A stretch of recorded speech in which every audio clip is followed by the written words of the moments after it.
following is a presentation of the Belly Up Sports Media Network.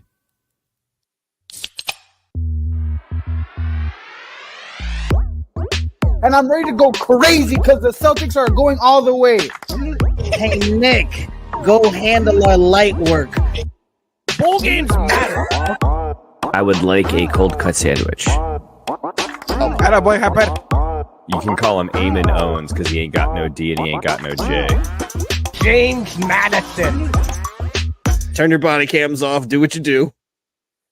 I think my favorite part of people in the comments trying to call us out and tell us we're late is that the comments are time-stamped.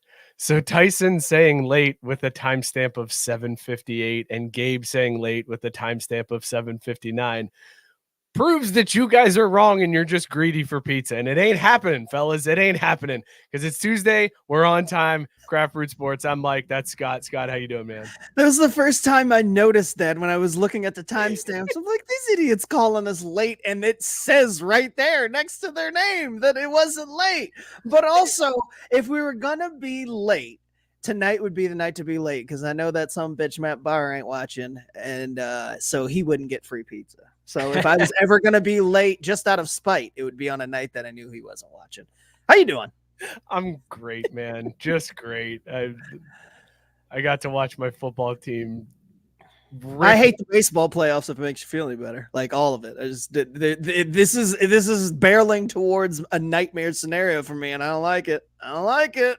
It's fun to watch, though. It's really fun to watch. As somebody who doesn't have a deep-seated hatred for these teams that are left in the playoffs, I think it's amazing to watch. It's great television, Scott. It really it's fine. It's fine when the Royals and Tigers are on my TV, but other than that, not thrilled. I do not like the National League side, not one bit. Not one bit. Robert saying, go Royals. Which we know why, but it's fine. You know what? I'm here for it. Royals win it all. That's fine. I don't care. Give Patty Mahomes another ring, even if sport he doesn't play. Fuck it. Don't care. I am here for it. Give him all the rings at this point. Mookie is here. Mookie, how you feeling, man? Great. I mean, I'm not having to worry about any of these baseball games or anything else like that because the Tigers are raking. Let me tell you. Detroit, Rock City, taking it all the way. Mookie, Money in the bank. Can you name two guys on the Tigers roster for me, please, real quick? Scooball. Okay, that's one. Scooball. Scooball is. I'll give you credit for Scooball. That's a Judges. All right, we're counting it. We'll give him credit. One more name. Ferrera.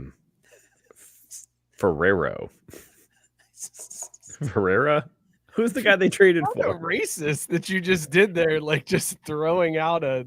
Although to be fair, as he was doing that, I would have, if he wanted to, he should have just been like, I don't know, Martinez or Gonzalez, one of them, and he would have been like, well, yep, judges, we'll decide. That's what I thought, though, Mookie. Thank you. I know this. The entire Tigers payroll is less than the amount that Houston paid the reliever that they smoked to advance to the next round. So look, Mookie memes, yo. He saw that meme floating around online. He wasn't gonna let that one go past him. Yes, Mookie, sir. Mookie is just like your parents and their political opinions. I saw it in a meme on Facebook, so I'm spouting it out to you. Oh no. See, no. This is much more organic and good old fashioned. Is that somebody told me this fact, and I'm just accepting it as true. That's even better. Yeah. Stephen rightly pointing out to you too. They smoked Presley, not Hader. Sit down.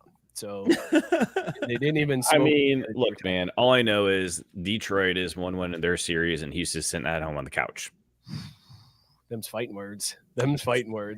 Stephen also said, go Shohei and nobody else. I kind of like this approach to the playoffs, Scott. This is what you should take. Just pick a player and cheer for that player. Well, and nothing else. It may come down to that. If the next round ends up being Dodgers Mets, it's gonna be go Mookie and Shohei and fuck everybody else. I can't believe you're not excited about the Padres. Listen, we'll talk. No, I want the Padres to win, but they're one of the only 4 teams on the National League side. Like the percentages I have of this World Series not sucking for me are very low. Very low. Stranger things have happened, Scott. Well, you never know. You never know. That's why they play the game. I don't know. I'm trying to help you out. Latitudes. Woo. If it's a Subway series, so help me God. Oh, God. That's a nightmare scenario for all of us. Joe Hall saying, why are we talking baseball when it's football season? Because it's October, man. This is the only time to talk baseball is baseball. This is like baseball season right here. This is it. Just the playoffs. We'll talk football, though. We got some football stories to get to later. Wild weekend in college football that I want to talk about. Shakeups galore, fellas, in the top 10. Wait till you see this new Wiseguy poll and the new playoff picture because, oh boy, the chaos this weekend, it wreaked havoc, fellas. The Wiseguy poll is upside down. I can't wait. We'll get to that.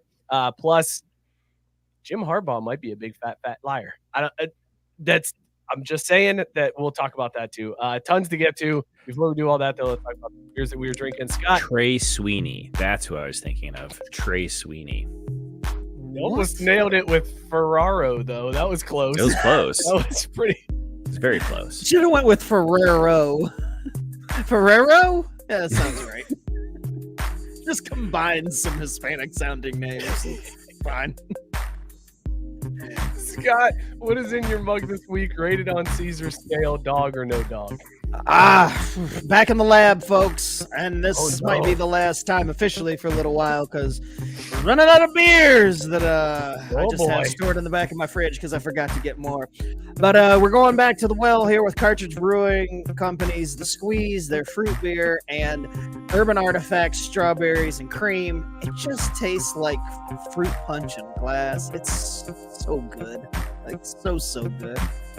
Like, I really think that they should actually collab on, like, mixing these two beers. Scott, can I be honest with you? The excitement you've had with sour beers lately is making me want to try to get more into sours. Well, it's gotten to the point where it's kind of like the new IPA for me. Like, I don't shy away from them. I used to go into the store and get real excited because that's the thing. I think sours have some of the best descriptions, names, can art, like whatever it may be, like combinations. And then it's like, oh my God, this sounds amazing. Oh, it's a sour. I don't want you. But now I'm like, you know what? Screw it. I'm just going to give it a shot. And it's totally opened up my eyes. Look, not all sours are good and sours are not for everyone, but you should give them a shot, man. There's some good ones out there. I like them. All right, you twisted my arm. I'll try some sours. Maybe, probably not. You don't have to brush your teeth a bunch after. You know what I'm going to do. Like when I get to the store, whenever that's going to be, it's just going to be like whatever pumpkin beer is left. And and it's time for Christmas beers. And then after that, stout season, because it's always stout season. And then after that, it's still stout season. Listen, I don't know when I can sneak in these sours, Scott. It's understandable. I get it. You just accidentally pick up a sixer and have it in the back of your fridge for times like these.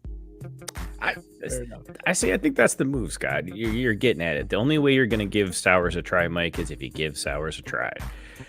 I'm not drinking a sour tonight. I am drinking a strong beer from Canada. So this is Dead Elephant IPA from Railway City Brewing Company, another Ontario beer. Oh, man, this shit's an absolute dog. Even though it has French on it, not a huge fan of seeing French on my can. Like, go back across the pond. This thing is strong. Now it's only 6.7 or 6.5%, but like the hops, it's bitter, but like in a good way. You know what I mean? Like it's got that bite, that body to it. Oh God, this thing is amazing. Sadly, I only have one, but an absolute dog of Dead Elephant. Dead Elephant. Those Canadian beers, man. How many more you got? I don't know. They just keep showing up in the back of the fridge. So, and you've given some out. Like you've just handed some out, and you still keep popping out with Canadian beers. How many did you? I mean, you had to have a trunk load that you smuggled across the border. That's illegal, right?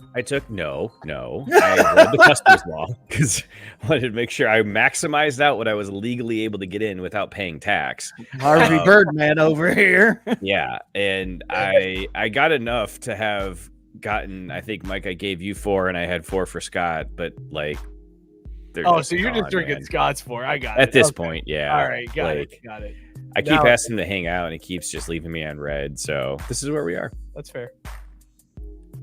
What? The This is the first time hearing of this shit. Like, I could have gone blissfully my whole life without knowing that you had 4 beers intended for me that you just decided to drink. You know what? That's fine. Next time I go to Michigan, I'll be like, oh, yeah, I got this cool supply. I was going to give it all to Mookie, but, he just keeps leaving me alone. So. No, the real fact of the matter is that I forgot to get them to Scott. And then I thought they all got drink when we had people over. And I was like, shit. All right, well, that is what it is. And then I go in to just randomly grab beers, and I keep grabbing Canadian beers. And I'm like, maybe I should just set these aside. Nah, screw Scott. And then I just instead. So maybe this is my backwards way of saying, Scott, I'm sorry. I fucked up, but I'm also not super sorry because they're pretty good beer. I don't appreciate that it happened to me, but I appreciate the execution. That's some Scott Kaiser well played right there. I agree with it. Judges, I had every intention originally. Judges gave you a 9 on the scorecard, and then it just became too much work. Like Mike, it worked out. I totally. The convenience factor, everything. You know what I should do? I live up here in East Bufu. No, you know what I should do though is I should actually play the card and be like, well, I was gonna bring him to Mike's birthday party when I brought him his, but inflatables. So like, no, don't bring up sore shit. Come on, man, that's not cool. Really, what I should have done is when I was up there at the LPGA tournament, that was literally like in your backyard. I was gonna say that. Now that was right down the street. That's where I fucked up because I was there 3 times in a weekend, and I was like, "You son of a bitch!" Yeah, I know. Again, facts you don't need to tell me. You could have just gone with the good intentions, or not let me know about it at all. That would have been the key. That would have been. What's Mike drinking? Yeah, what's Mike drinking? What you got over there? Did we get this all hashed out? Everybody good? They were good. Been 4.5 minutes on it. Everybody's squared away. I saw you in the preview window looking all like, I'm just gonna let these idiots go. So I'm like, all right, it's time to wrap this shit up, B. Oh, what I should have done was I was up there 3 times. Oh, you were up there 3 times, you son of a bitch. Yeah, I was right up there. Oh man, I can't believe I could have done it. Anyways, let's do what everybody else is drinking. You guys should totally listen to Craft Root Sports. It's awesome. They talked about when they were by each other's house for 30 minutes during the show. Gabe's drinking Cosmic Little Thing IPA, an 8% ABV hazy double IPA. He says it's a dog.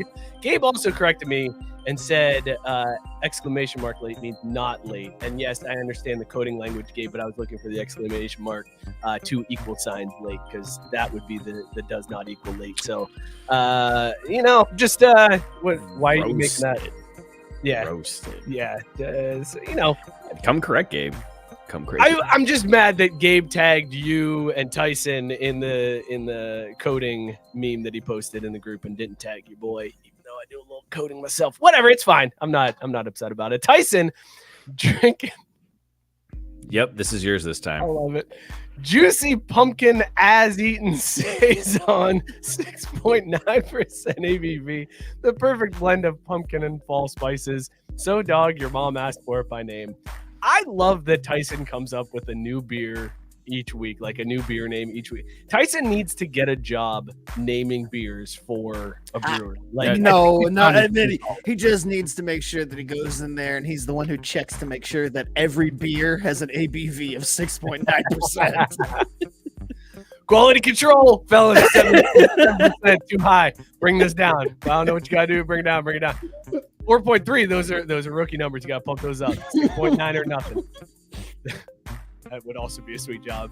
Jared drinking Coors Banquet. Look at this Cobra Kai over here. Nasty, always bro. a dog. Great beer though. Great beer. Johnny brought a resurgence of Coors Banquet when that show first hit, man.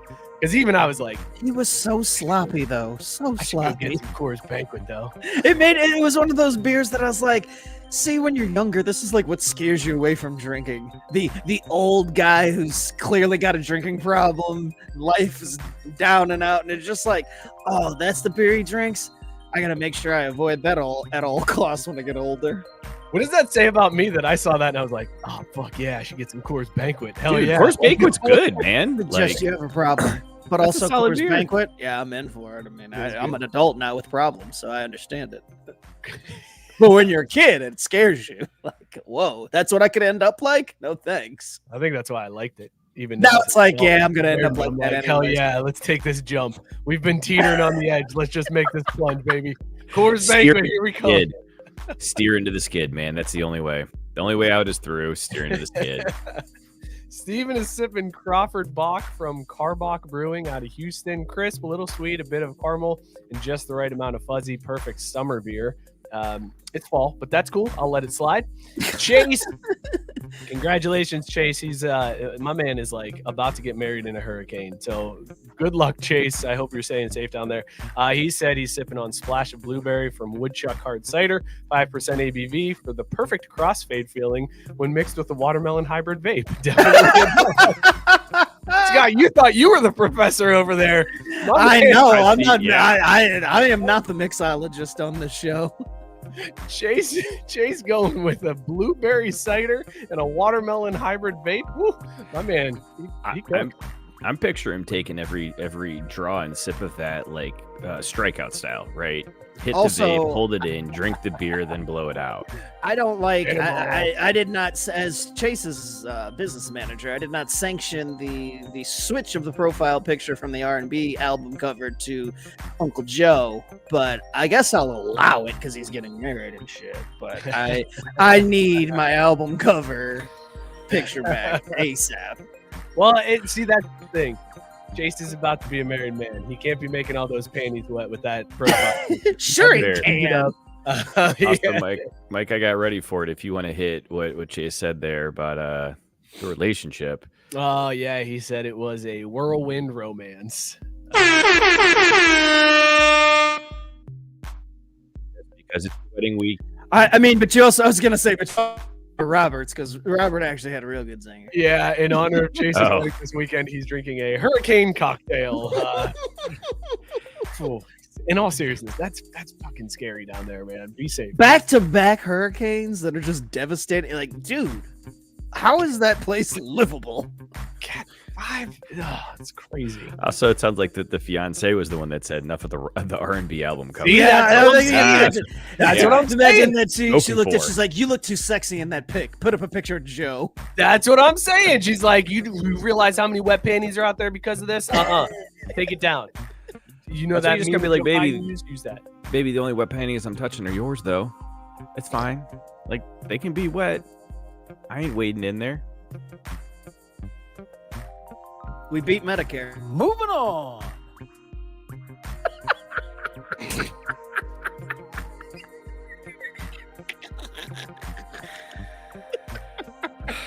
Mike, what are you drinking? I'm drinking Doom Pedal from 50 West. It's a white ale. That's a dog. It's a dog. It's a good I beer. got so phoed up on Doom Pedal one weekend. Ooh, God. Don't drink a lot of Doom Pedal too fast, man. It goes down smooth, but Dude, it That's hits. I'm not normally a wheat ale fan, but this is Dude, wheat beer is not my favorite. This one's It's because it's so well hopped. Yeah, Did it's a really good beer, but it sneaks up on you. Isn't it like 8%? That is a very valid question. It's like it's close to. No, It's 5.5. that's not the one I'm thinking No, of. but then. see, no, it's like no, that's not the one I'm thinking of because there is No, one it's Scott. that's, It like, is. Scott, super it light, is. like it punches above its weight. It's like Christmas ale. Like Christmas ale is only like 6.5%, but it knocks you the fuck out. Like Doom Pedal's the same way, where the ABV is low, but like I don't know. It's like they're just sitting here jabbing. You get that cross hook, and you're done. kick, save, and a butte. Sure. I appreciate you backing me up on that one, but I was gonna say, I was look at way Mookie off. coming to your defense. Like, no, Yeah.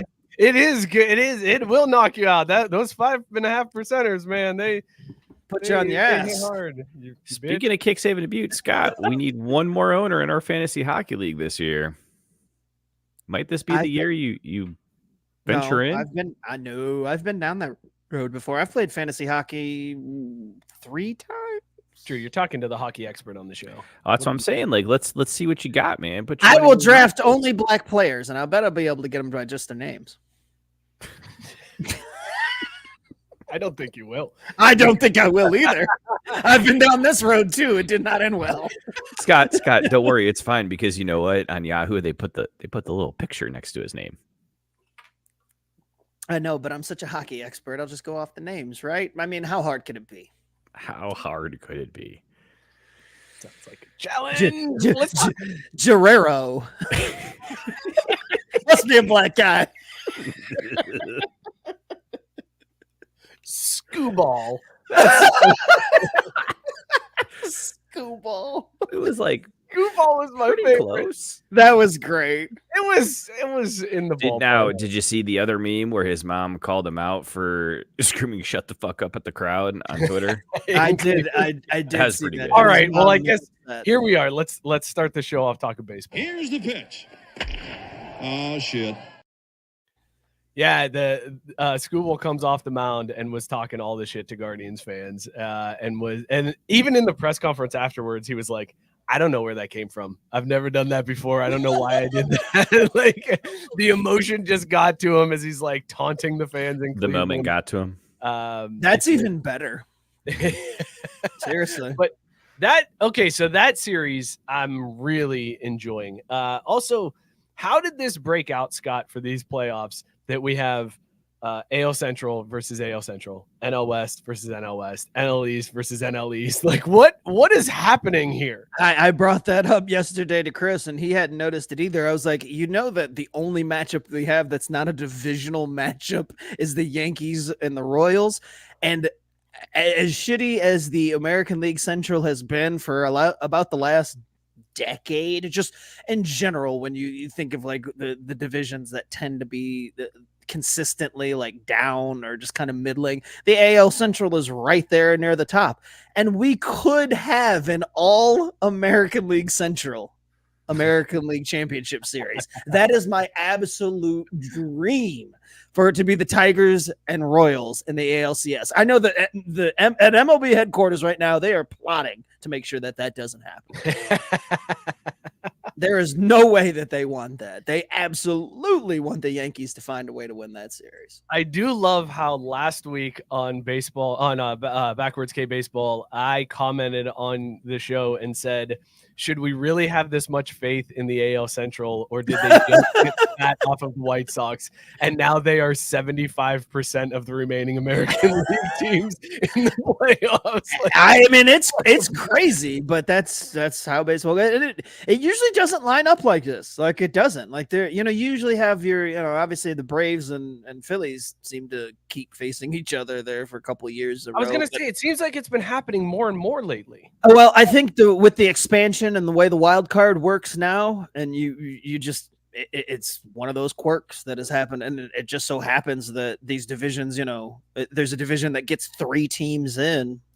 If they all happen to match up and win their matchups, it's inevitable. But it didn't used to happen a lot, and now it's the norm. So I don't know where I sit on it either, though, because it's like it was cool when it happened semi-frequently, and now you're just like, I don't know if I want to see this divisional matchup in October. Like they've already played 15 times. It's kind of weird, but whatever.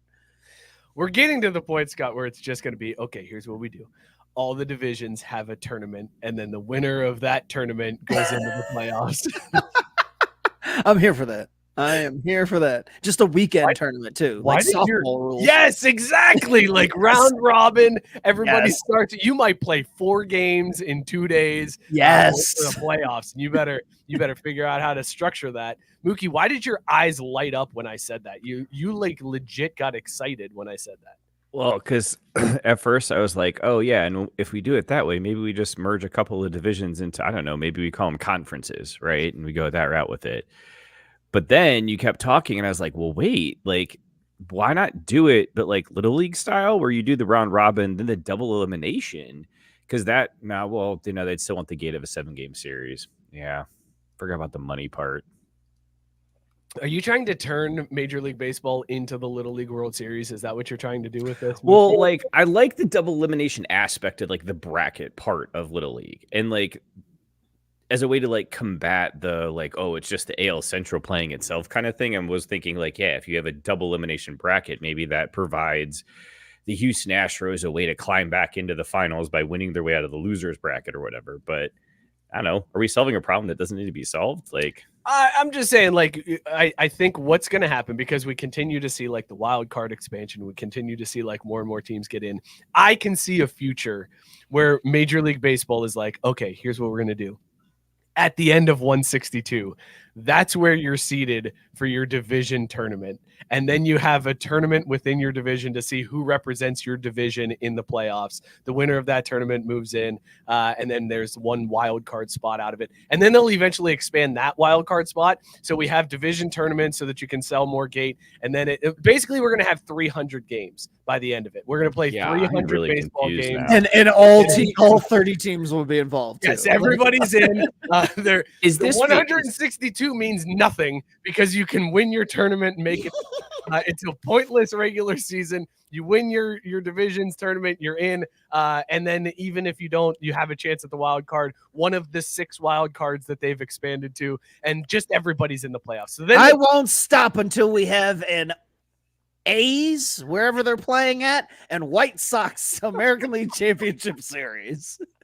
Roll the dice until we figure out how that matchup happens. These owners are just like, we need to figure out how to make more money. We don't make enough money. These players are killing us, so we need to make more money. So everybody gets in the playoffs. Everybody gets playoff gate revenue. Here we go. Let's do it right. Is that the Pirates still won't spend it on their payroll? It's good times. Neither will the Reds. That's fair. But at least they did something right. The Reds did something right, boys. They did. Oh my God, Mookie. Do you know who the Reds hired to be their next manager? Yeah, Terry Francona. Wow. That's how big of a story this is. Mookie knew what happened. That's Terry Guerrero. Because remember, when you said it in the group chat, you're like, oh my God, the Reds got Tito. And Matt Barr and I were both like, the vodka? Like, what are you talking about? Because Terry Francona to Cincinnati was not something anybody had on their bingo card ever. Incorrect. But here we go.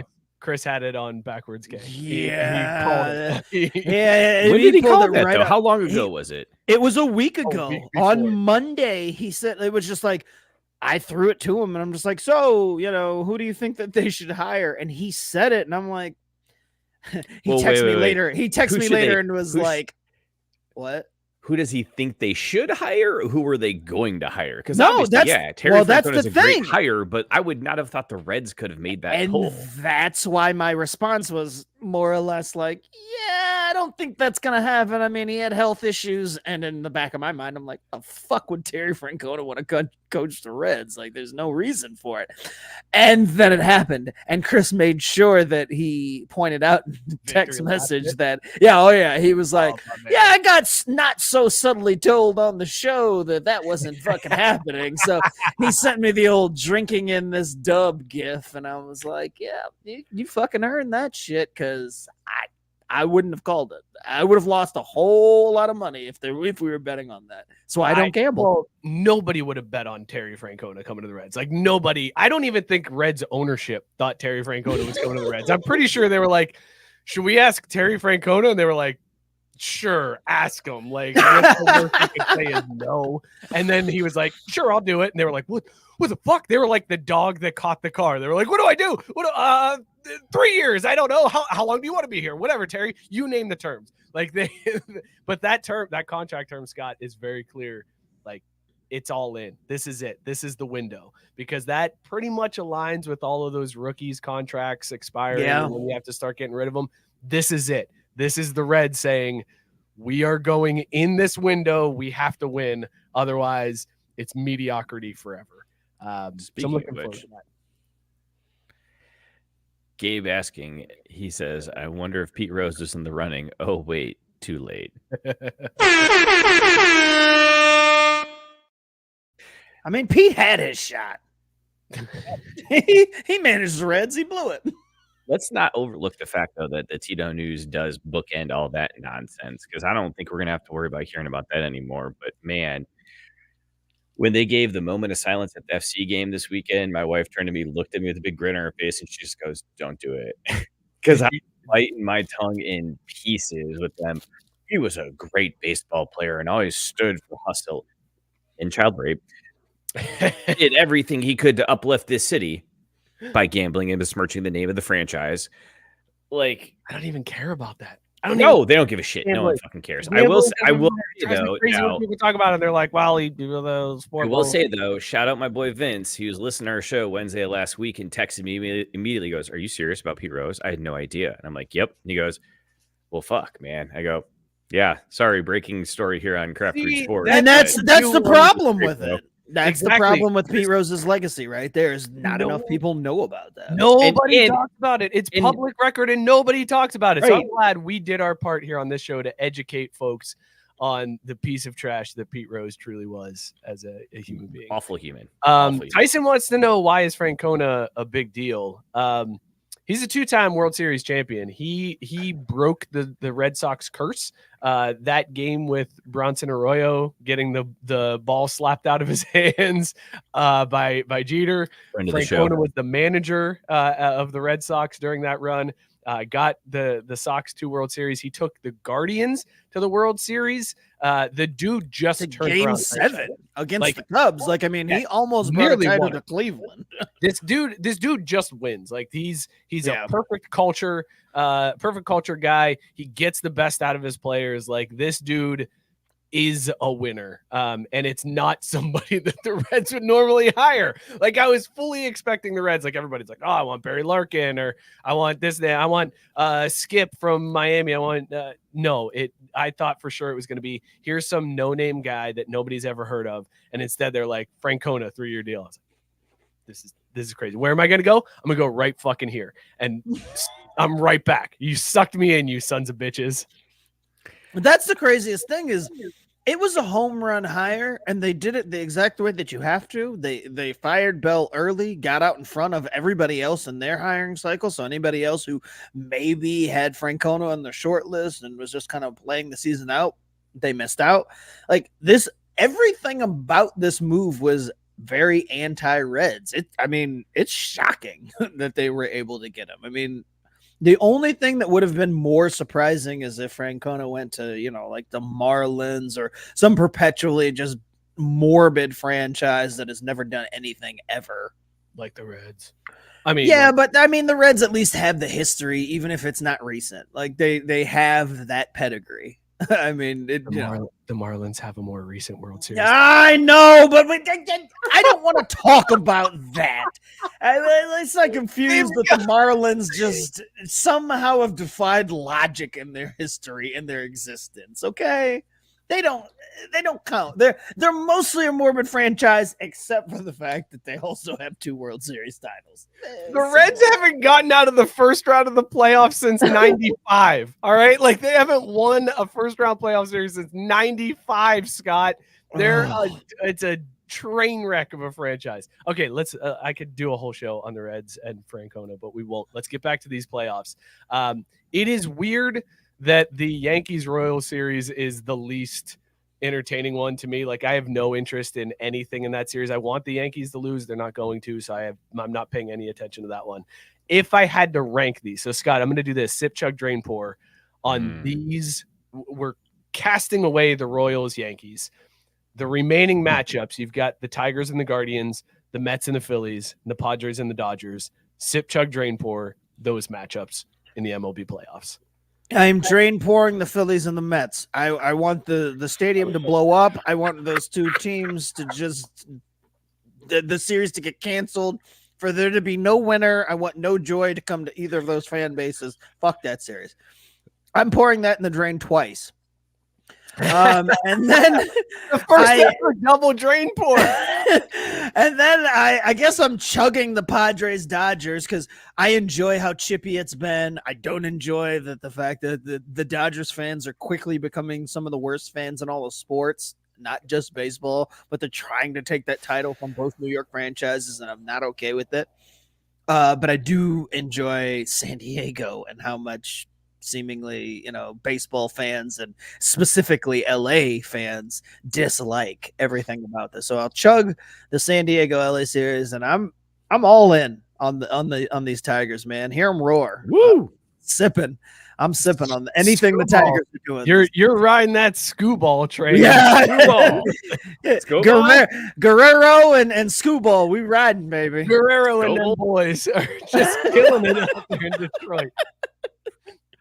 Mookie, Sip, Chug, Drain, Pour. These remaining series outside of the Yankee playoff. And I'm not going to repeat them because I want to see how well you were paying attention. Obviously, I'm going to sip the Tigers Guardian series because, got to see Sandoval and his boys ride to victory here, take it to the pennant. I'm Googling to see what the other series are. No, I know what they are here. I really don't care at all about the remaining series other than I am just now realizing how deep the hatred is with Scott and Matt and Mets and Braves. Like, I had a thought this week. I was like, man, group chat's been awfully quiet over this weekend. Like, are they really at odds this badly that no one will even make friendly banter? Like, Yep. No, it's like that. Until the Mets are eliminated, Scott and Barr are going to be. They're not going to talk. It's just not going to happen. That Oh, no. going to be silent. No. Here's the funny part about it. Barr has continued because his team's still playing. He texted me, or maybe I texted him. I don't know. We talked on the side, and he was like, not a word about the Mets since blah blah blah. And I'm like, I don't know why you expect anything different from me. This ain't about you. This goes much deeper and much longer than you. We can talk. We can be cordial, but until the Mets get eliminated, fuck them shits. Fuck all of New York, fuck everything. And that includes you until further notice. Like, I'm sorry if you're collateral damage. Scott's out here like he's laying out a diss track. He's like, fuck the Mets, fuck their fans, fuck Grimace, fuck New York City. Seriously, fuck the Phillies, fuck their fans. Like, we haven't forgot about that. Fuck New York baseball, fuck their whole fucking crew. All of it. Like I said, the way that these playoffs have shaken out and the way that it looks like it's going to go down, this is going to be the most miserable Final Four and World Series of all time for me. It just sucks. Dude, we Does need. that mean you're drain pouring the Padres and Dodgers? Yeah, I don't give a shit about that other than when I bet on Shohei to homer. We need to get a Caesar drop that just bars because Scott just dropped bars right there. The closest I can give you is this. I'm ready to go crazy because the Celtics are going all the way. Bars. For sure. I thought for sure you were going to go the other way. I thought for sure that earned this one. 1, 2, 3, 4. That's definitely the victory lap if there is one. Yeah. Love my guy. Love my guy, Caesar. All right, if I'm going Sip, Chug, Drain, Pour on this one, I'm throwing a curveball at you boys. God damn it. Don't give it validation by cackling at it, Mookie. Jesus. Tyson chiming in saying, quote, "We talked on the side," end quote, like the sequel to Brokeback Mountain. I'm gonna go different on this one. I'm drain pouring the Guardians Tigers series. What? I'm drain pouring it. I'm sorry, fellas. I just don't have an interest in that series. I think the Guardians are gonna win it. Tigers are a nice little story, but it's the AL too. I really don't care about the AL. So then make a call. What are you doing? Cleveland in 5? What is it? 1-1 right now? Yeah, we'll go Cleveland in 6. It'll go Cleveland in 6. Okay.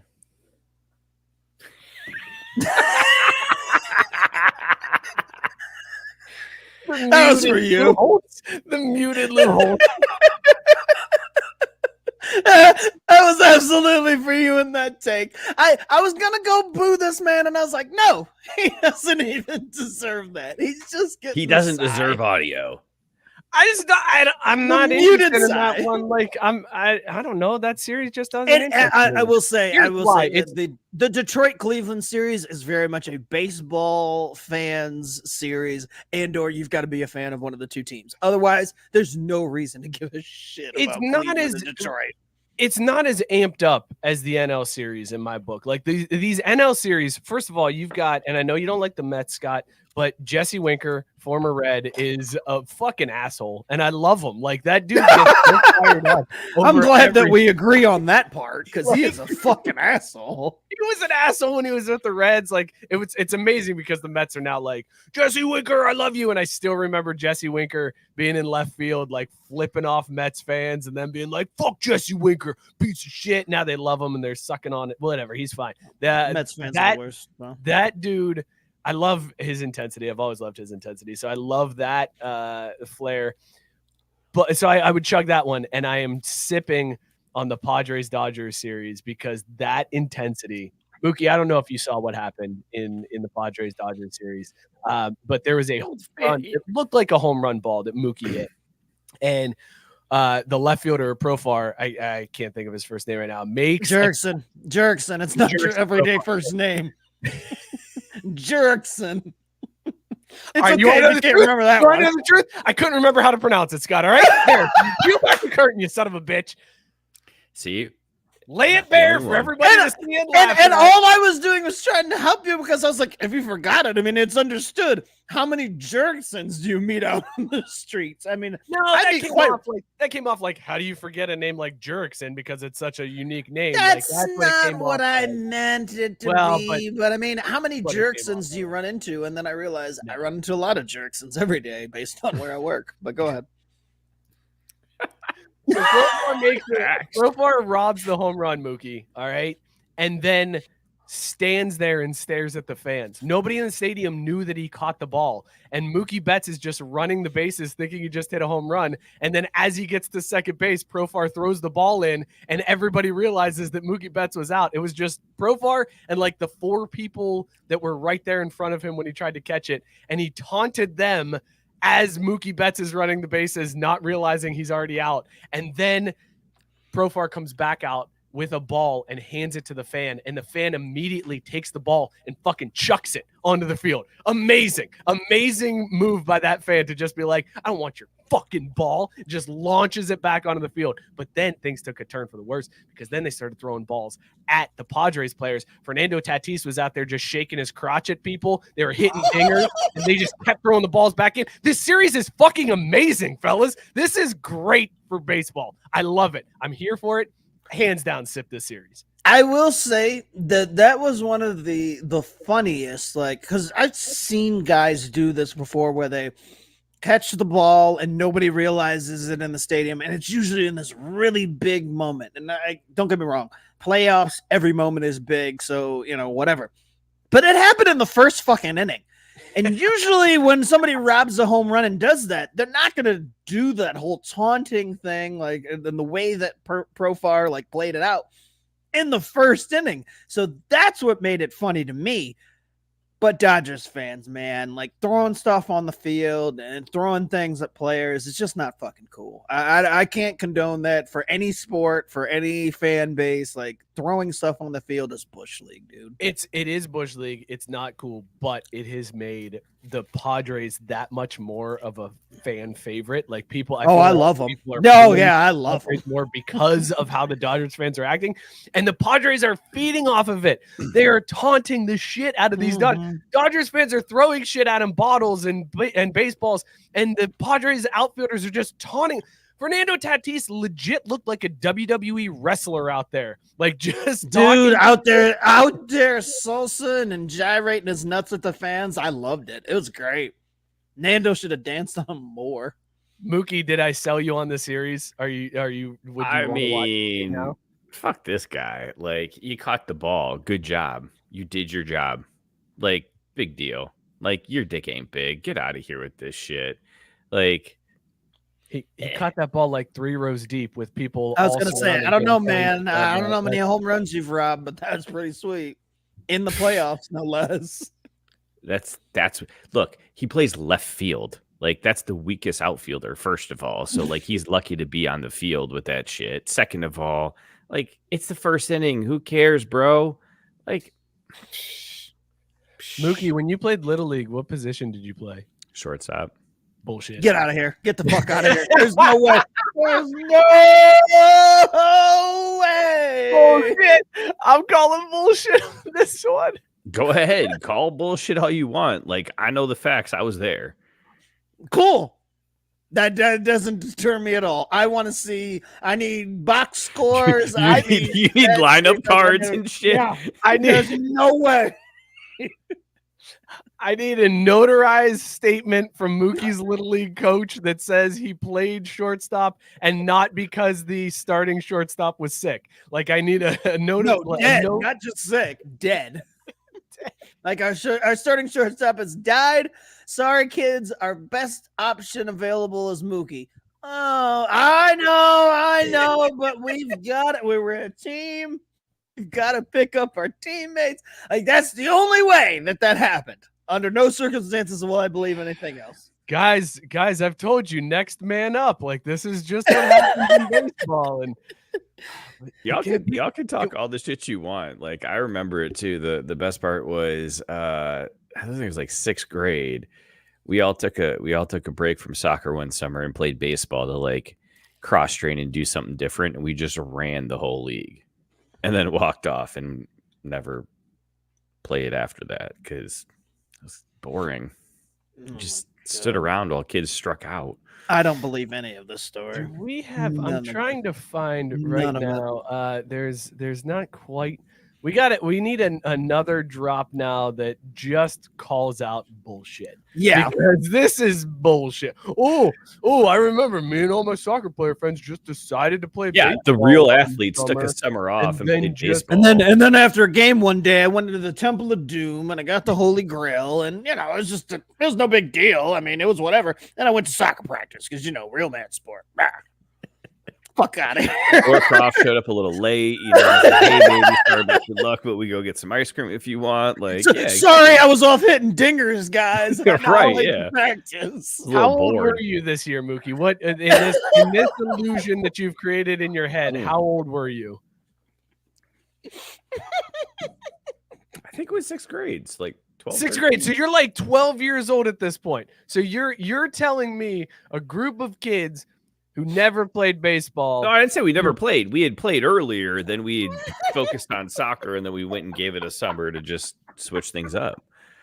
Scott is dying at the comments. He can't stop cackling at the comments where Tyson said, it's Mookie or the kid in the wheelchair. That's what the coach said when the shortstop died. And then Gabe just pointing out Mookie played bench. Well, yeah. Well, I also like Tyson might have pointed out another drop for the next time we redo the intro because Mookie's saying your dick ain't big. I mean, seriously, this guy made such a big deal out of this. Like it was a big robbery, Mook. That was a huge play. That's the tone. Come on. Okay. It was okay. It was great. That series is great. I'm excited for that one. That's really the big one that I'm interested in. Scott, I want to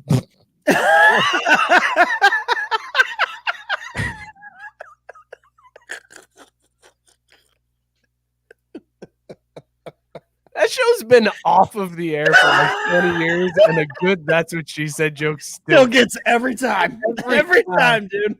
Just well placed, unexpected. That's what she said. Done. You win.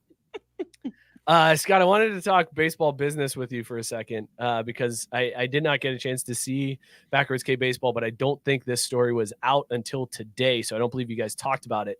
But Diamond Sports Group, which is the parent company for like Bally Sports, has basically said they are going to stop carrying regional broadcasts of baseball teams.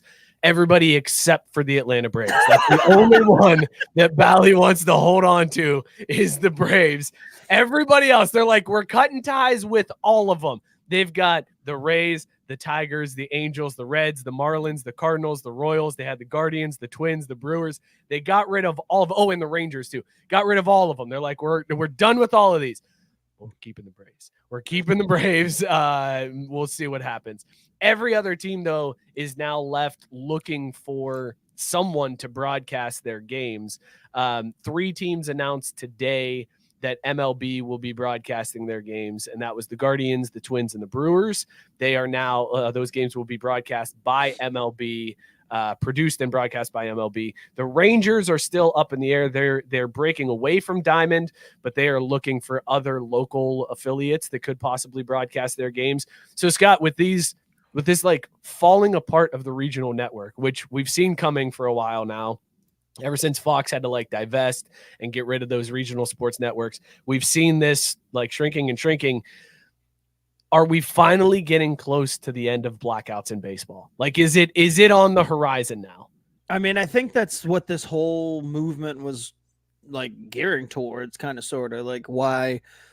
I mean, besides the fact that the bottom fell out of everything with cable and the way these games were broadcast before, but from MLB's perspective, this is what they wanted. They wanted all of the rights to revert back to them, essentially, because once the deals were up and these teams don't have any home, MLB could just step in and be like, all right, well, we got this.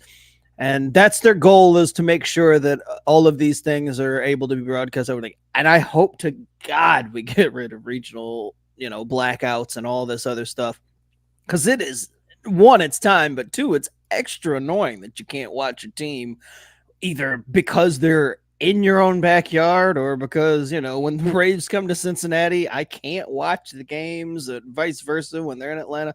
So it's just dumb. But I will say, though, a week ago when I was walking into work, I saw that headline on the bottom line of a channel, and I looked at it and I thought, how is it that after everything's said and done, after all the dust settles, we will end up back where we were 20 years ago, where everybody's doing their own thing and the Braves are the only ones on this network somewhere? Time is a flat circle, baby. and like, we went from TBS to Bally's, and I just laughed because I was like, why, of all the teams, like you pointed out, Bally's was just like, no, we got to keep Atlanta.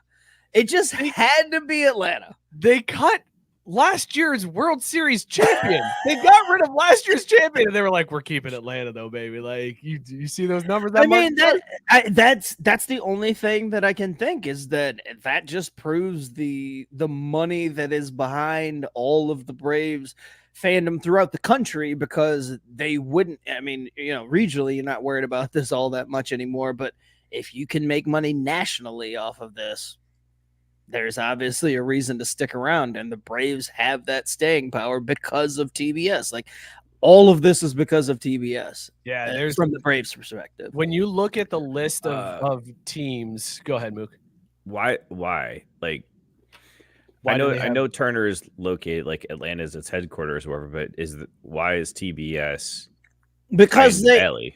Well, no, because I was wondering the same thing when I saw they kept the Braves. I was like, "Oh, cool! So Scott can still watch them, or is that worse?" But it doesn't really affect me too much, because as long as it's on MLB, that's all I care about. Fuck everyone. Yeah, as long as it's on MLB. In fact, you complain. No, it actually screws the people in Atlanta, because they're the ones that aren't able to watch. Like, I got a buddy down there, and we'll be texting during the games. He only is able to listen on the radio. It's the rare time when he'll be like, "Oh, hey, I'm able to see the game when it's on like a national broadcast on Fox or whatever."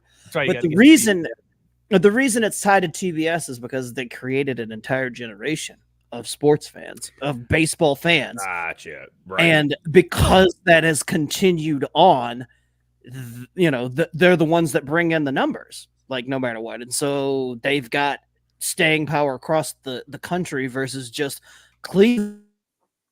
People watching Cleveland games generally are in Cleveland. So, I mean, you can let go of all those other ones, but I'm guessing that the number shook out, that it's just like, whoa, the Braves are abnormally ahead of everybody else in ratings, revenue, TV revenue, whatever the hell metric it is that they look at. And you can go back and say, well, it has to be because of TBS, because they had a national following before. It's absolutely that. And Mookie, so the Braves and the Cubs were the two teams that had, like, they were the first to do like their own network. Like, this goes back before teams were like doing games on TV. Like, it was the Braves and the Cubs were the ones that were on TV to watch. God damn it. Gabe's making a very good point. I did wonder why Gabe wants to know, and I do too, why you gotta ask Scott about black, end quotes, out. Like, seriously. Why do I got to be the one to put it? Because if I threw it to Mookie, he would have said, "Oh, soccer bullshit. And then the conversation would end it. All right. So I'm just I would have enjoyed that, just for the record. I do want to talk to you about soccer in a little bit here, Mook, because there's a story that came out today that I'm very interested in. More business stuff to talk about. But Miami. Yeah, not that. But anyways, okay.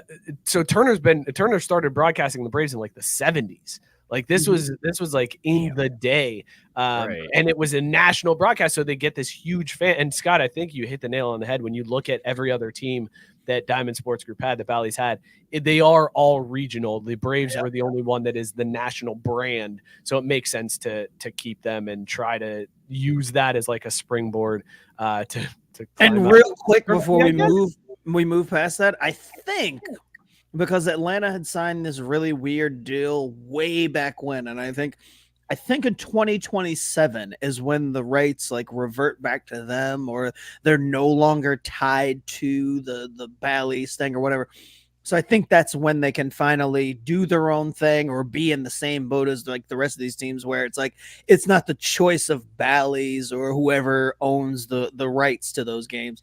It reverts back to Atlanta, and then they can negotiate their own or do their own thing or be, in the fold with MLB like everybody else. So I think 2027 is the year for that. It's going to be interesting to see what happens with baseball broadcasting in the future, because yes, it's regional right now. It's going to go national, but I'm interested to see where it goes national. Like Amazon's got some teams that they're partnered up with. MLB obviously stepping in, trying to take as much of this as they can. Damn well Apple is going to want to get in on this. They're already doing their Friday Night Baseball. They're going to try to hate those teams. So like something is going to give here, and it's going to be interesting to see how this all shakes out. All right, fellas, let's talk a little football.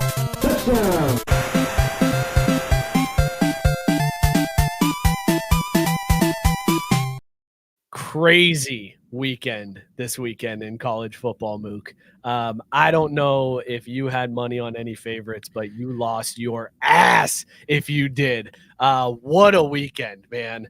How excited were you seeing all these teams fall?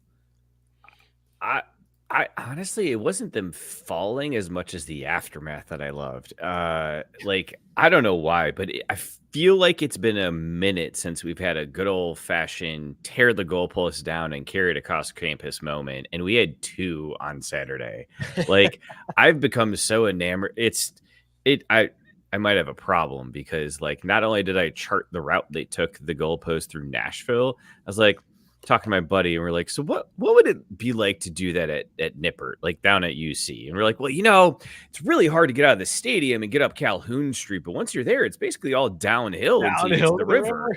It's only 3.3 miles compared to the 3 miles they took it in Nashville. So it's like, dude, could we do this? But I'm also enamored with the students' staying power and stamina, because they just sat through a whole football game and were still lubed up enough to be able to get themselves all the way down to the river. Like adrenaline's going to carry you, but at some point that buzz is going to wear off. And it's like, did people, was it like a marathon and people are like handing out drinks along the way? Because didn't they go down like, what Broadway. Is it, Nashville? Broadway. Yeah. So they went down by like a Dora space. So like, were they just picking up shots on the way? Like, cause my favorite was the videos of the cops like blocking traffic. Yeah. Oh yeah. So like they of humans carrying a goalpost could pass through the street. Like even the cops are like, "Fuck it, let him go, man. What are you gonna do?" Whatever. Right. And also the videos of like people in the crowd with the goalpost being like, I don't even go here. This is fucking awesome. Like that warmed my heart. Jenna was so concerned. She's like, well, are they going to get in trouble? It's like, what's going to happen? Is anyone going to get arrested or whatever? And I was like, no, like they're going to, everyone understands what's happening. They're going to try to keep everyone safe and they're just going to let it happen. Like the goalposts are built in a way that you can actually tear them down now easier, because they learned their lesson back in like the 90s and 2000s when that shit was like concrete into the ground. But like, no, I don't think it, like, I'm sure there were arrests, but I don't think anyone associated with the goalpost tearing down and carrying got in any real trouble, because they like had a safe corridor. They let them go down Broadway, chuck it in the river, and then everyone went back to frat row or whatever. So we did a very poor job of setting this up, and that's my fault because I tossed it directly to Mookie and there was no setup. So if you don't know what happened, Vanderbilt upset. If you don't know what happened, what the fuck you been doing? Listen, I'm just saying, like, we should level set. We should appeal to all audience members, even those who may not follow college football. Vanderbilt beat Alabama. It's their first win against the top 5 team like ever. Nick Saban was talking all of the shit leading up to this game on College Game Day, where he was like, Vanderbilt was one of my favorite places to play. You had more Alabama fans than Vanderbilt fans in Nashville. It's like a home game away from home. And then I knew something special was going to happen because at College Game Day that day, did you see what happened, Mookie? Did you see what happened on College Game Day? Did the kid make the kick? The second attempt. So a kid for the shows Hurricane. up. If you don't know, Pat McAfee is doing a challenge every week where he pulls somebody out of the crowd. They have to kick a 33-yard field goal. 9 times out of 10, the moment is too large, and they pull a Mookie and they shank it, and like shoes fly off, and it's a crazy thing. The best part about this bit is Pat McAfee talks all of the shit to these kids. Like, he rips on kids for being terrible. He's told kids in their face that they suck. They're an embarrassment to their parents. Like, just awful things that he says to these kids. So this kid shows up, and they're making fun of what he's wearing. He's wearing like some Vans. He boots one just wide right, but he had the leg. And then Pat McAfee says, okay, here's what we're going to do. We're going to do another kick. This one for $100,000. If you hit this kick, you get $100,000, and I'll add an additional $100,000 to the hurricane relief that College Game Day is donating. And the kid fucking drilled it. And I was like, this is going to be a great day of college football. I can already tell. And it was. Vanderbilt beats Alabama. Tennessee goes down. Missouri goes down. Just a ton of top 10 teams getting upset. Scott, did you have anything? Was this impactful to you in any way on Saturday? It was, because Tyson mentions it in the comments that, shit, man, I don't watch college football, and even I knew about that. That was kind of my thing, where it was just like, I didn't know that Alabama was playing Vanderbilt. Why would I? I mean, I didn't look this up, and even my wife knew. Like, she was sitting there like that's how you know this is a big fucking deal, because she's a super UK fan. So, tangentially, she knows what happens in the SEC. But this transcended all of that. And she's just like, oh my God. And she's showing the kids, like, them tearing down the goalposts and all that. And I'm like, dude, right? Guys, this happens like once in a lifetime. Like, Vanderbilt is a school that just does not do this. And so when all that stuff's happening with the goalpost and the police are like guiding them, I'm like, of course they'll let this happen. This isn't a school that they're like, we won't have to worry about this like for another generation. So, yeah, sure. Let's escort them on down with this whole fucking thing. Like, the cops are probably in on it. I mean, they're like, fuck yeah, baby. Fuck yeah. I mean, because like the excitement is real. And even I'm like, damn, like, that's really, excuse me. To show you how big a deal it was, this was one of the few moments that the group chat was active this weekend, because I forget which one of you put it in there. It might have been Matt, but they put in Lane Kiffin at his fucking press conference being distracted. Because he's like, I'm sorry, this is history. Like, this is once in a lifetime. Like, can you ask your question again to a reporter? It was Lane Kiffin's press conference after Ole Miss won was basically Scott doing the show whenever the Braves are on. Like, the reporter asks him a question. He asks Lane a question, and Lane just stares there blankly, looking past, like, up in the air, and he just goes, how many timeouts does Alabama have? Right, like he's asking about the game. He's like, how many timeouts they got? They get the first down, they nail it down. He's like, shit, that's it. All right, cool. So what did you say? Like, I hate how much. I love it, because the only thing that would have made it better is if Saban was still there. Like, I think that's the only unfortunate part, is that he escaped this, and so he's still able to. But see, like, even after all that, if Saban's there, it doesn't happen. Come on now, that ain't happening if Saban's there. He'd put his foot so far up someone's ass. Sure, fine, whatever. But I'm just saying, the fact that it did happen, that's the only like downer, is because you see all the shit that he was talking about before. You know how smug he is. You know who he is, and so. If it had happened to Saban, I think that's the only thing that could have elevated it even slightly more. But I mean, this is a big deal. I can't imagine being a student at Vanderbilt for that. Because again, this doesn't happen ever. So if you like, this is one of those Miami Heat things. Like, yeah, I was enrolled at Vanderbilt when that happened. I was on the field. I helped carry the goalpost. They'd be Dude, like, so looking up here, thinking it's like you were fucking senior, you were a grad student, you were there. Like, shut the fuck up. Like, This is Gabe pointing out, and this is true too. They are selling pieces of the goalpost. Oh, of course they are. Yeah, they should pull that out. Well, here's what they're doing too. And Gabe, I can't verify, but I trust Gabe wholeheartedly on this one. He said the cheapest option is $1,000. Sounds about right. They are taking the money from the goalposts and they are using it to pay the fine that the SEC is charging the school for rushing the field and tearing that's incredible. I think they got hit with a $100,000 fine. And then who was the other school that rushed it in the SEC? That Tennessee rushed it a couple years ago. No, someone else stormed the field though Saturday too. Oh, was it when A&M beat Missouri? Did A&M rush the field after I think that? they did. Yeah, they got $250,000 fine because they'd done it multiple times. Because again, my wife Jenna, very very concerned about people getting in trouble for celebrating. She pointed out on Instagram that Vandy only got $100,000 fine. I was like, who gives a shit? They'll pay that easily. Like, this is imagine what their enrollment's going to look like next year. It's going to go up, guys. Well, and imagine too. If I'm Vandy, I'm not worried about the money. No, I'm not worried about any of those fines or anything. Like, you just fucking eat it. I am fucking embracing this shit. Like, for the next, like, I am milking this for everything it's worth. It'd be like every time Vanderbilt comes up, they're like the team that beat Alabama. That's how I would market the school. Number 1 Alabama. Yeah. The other part too, I will say this is again where that For You page algorithm worked out. So I'm like, yeah, maybe we shouldn't ban TikTok, because all the videos I was watching Saturday of like all the students posting, walking them down the field. I think I looked it up Monday or something else like that. And it was all of them like, this is my life the day after. Like, it was so good seeing a 20-something-year-old college student feel as hungover as I do now on a weekend when I tear it up. But that also tells me like they made the most of that shit. Like, oh man, that must have been like a 2-day party. I'm sure it lasted more than 2 days. That would be the ultimate too. Like, if you're on the other side. So if you're at Vanderbilt and you're there, like you're enrolled, whatever, you're a student while it happens, it's like, oh man, I'll be able to tell everybody like I was there, I was at least part of Vanderbilt when it happened, whether or not I was at the game. The inverse is, yeah, I was enrolled at Bama when we lost to fucking Vanderbilt. It fucking sucked, man. It sucked.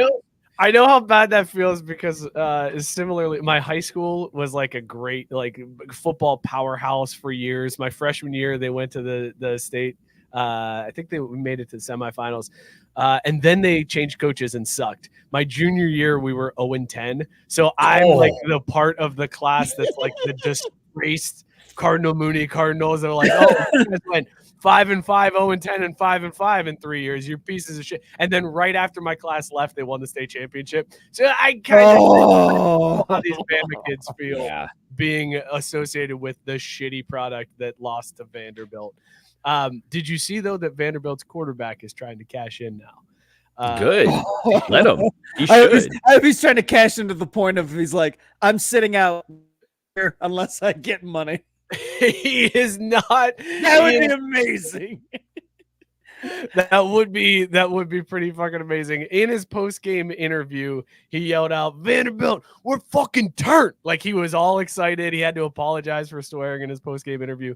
But then he tweeted out, "For NIL inquiries, contact my agent," and gave his agent's phone number. That's awesome. That is that is spot on, man. And then put, quote, "Vandy, we turned." And I'm like, oh, my man's making all the money off of this. Like, he has trademarked this slogan. He's going to be making t-shirts, the Vandy we turned t-shirts. This is his big poppy moment, Scott. Remember when I said Boston is always associated with this is our fucking city? Vandy, we're fucking turned. That's the new thing. You're going to see those shirts everywhere in Nashville from now on. Like, it's and not only that, I mean, that quarterback is never going to have to buy anything in Tennessee ever again, like ever. Unless he fucks this up and gets which is why he should be like, I'm done. Unless y'all pay me $100,000 per game the rest of the season, I'm sitting out and I'm transferring at the end of the year. That would be incredible. So like I said, there was a lot of upsets. Vanderbilt beats Bama. Arkansas beats Tennessee. Texas A&M beats Missouri. Washington beat Michigan, which was funny because there was a Michigan staffer that's on the sideline swearing at Washington fans. He's on camera just being like, fuck you to like Washington fans in the stands. And now his profile has been scrubbed from the Michigan website. Like, that can't be good.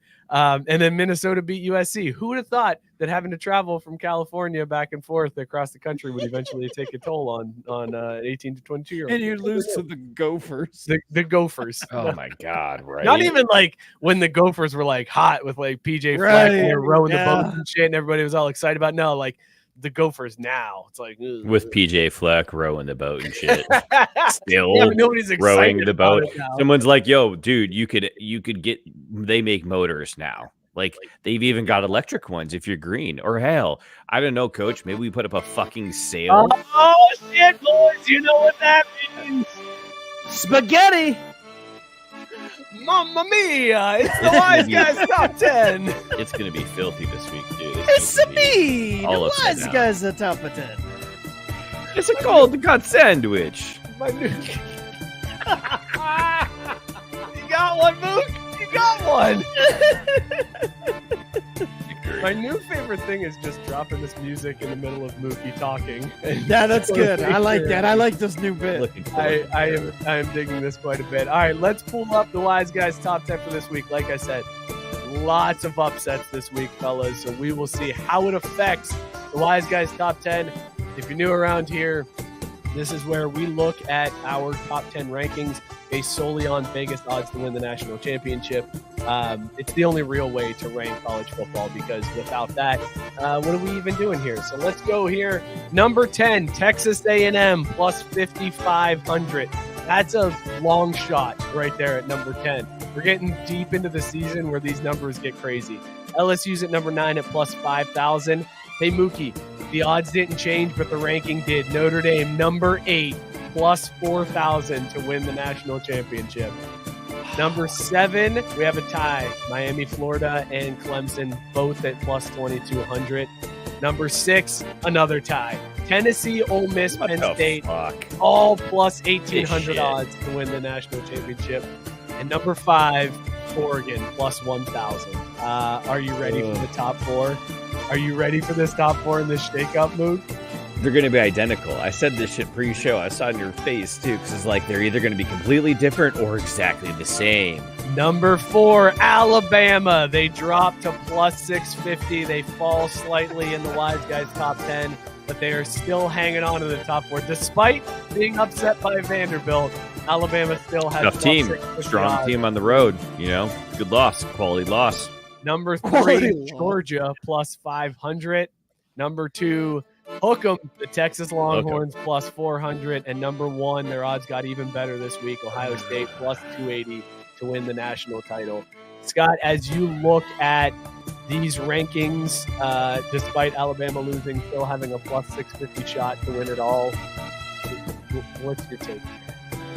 How do you feel? My take is the same as it's always been. The conferences or the affiliations may change, but the theme stays. We're gonna make sure there's 3 SEC teams and Ohio State. Mookie, do you wish the SEC had more representation in this Wise Guys top 10? Because I know you were concerned about that before, but here we are. Yeah, you know, I'd like to see like a little UK blue or something else here. They need a little bit of the color palette change. It's too much red, orange. Not need great a odds little diversity, you know. All right, let's take also who's in whose division in the SEC though, because I'm Does it wondering. matter? Well, do they do divisions in the SEC? They do, yes. Yeah, well, so that matters for the SEC championship game, which does give you a leg up. which doesn't matter because all of these teams are getting in anyways. Like, yeah, I but guarantee apparently you, the no matter seeding is what, tied like to if you're a conference champion, right? it is. That is correct. Look at you understanding how the Oh. playoffs work. I'm proud of you, Mook. Let's take a look at the playoff picture. This was last week's playoff picture with Ohio State at number 1, Georgia at number 2, Miami at number 3, Utah at number 4. You had Texas down there at 5. Bama was at 6. Again, Bama losing to Vanderbilt. A lot of shakeups, fellas, and how these playoffs look. Are you ready? Here we go. This is this week's playoff pairings based on the Wiseguys top 10. We just switched Texas and Georgia. That's it. That's the only change. Wait, what? That was the only change. Wait. Texas and Georgia switched. Wow. 2 and 5. You got to be kidding me. Do it again. That's Go all back. it was. Everybody else stayed in the exact same spot. Texas and Georgia switched. That's it. The best part about this is while I was sitting there saying the thing about Alabama and, their fans and being like, well, I was at Alabama when that happened, is that if the conversation actually continued, it's like, yeah, I was there when it happened. But then we went on to win the national championship because the college playoff, and so it didn't fucking matter. Like, yeah, we remember losing to Vanderbilt, but also we won the title, so who gives a shit? Facts. Which is probably exactly how that story ends. Like, Alabama's still gonna be there in the end. Like, it's fun, it's amazing, it's a moment in time that you see, but because of the playoffs. I mean, and this is how it should go. I mean, and even if it wasn't, like, let's say there wasn't 12, you guys actually think Alabama would be anywhere like that far away from being in the Final Four if this wasn't like, they'd be at like 5 if this. Guys, here's what's amazing to me. This is what cracks me up about this. Okay, so last week's top 12 or the playoff pairings, whatever. If you play this matchup out, you pretty much get Ohio State versus Texas, Georgia versus Alabama, right? Mm-hmm. Like, we don't think anybody else is changing. So we fast forward to this week where Texas has now jumped up to number 2. You get Ohio State versus Georgia and Texas versus Alabama. Like, all you've done is swapped out the Georgia Alabama matchup for Texas Alabama. So you get you still get. It's still the Wiseguys top 4. Like, wow. And that's why last week I said I don't understand why the Big Ten and SEC are worried about getting butthurt before this thing is even played out, because it's still going to end exactly how they hope it does. Like, well, I think what they're likely pushing for with that is probably guaranteed seeds. So, like, right now, the way this is shaping up is you're going to have a lot of SEC. Well, I guess not a lot. You're going to have one SEC team eliminated in the first round, right? Either Tennessee or Ole Miss gets eliminated. And then from the Big Ten, Oregon or Penn State is gone. So if they can. I get that.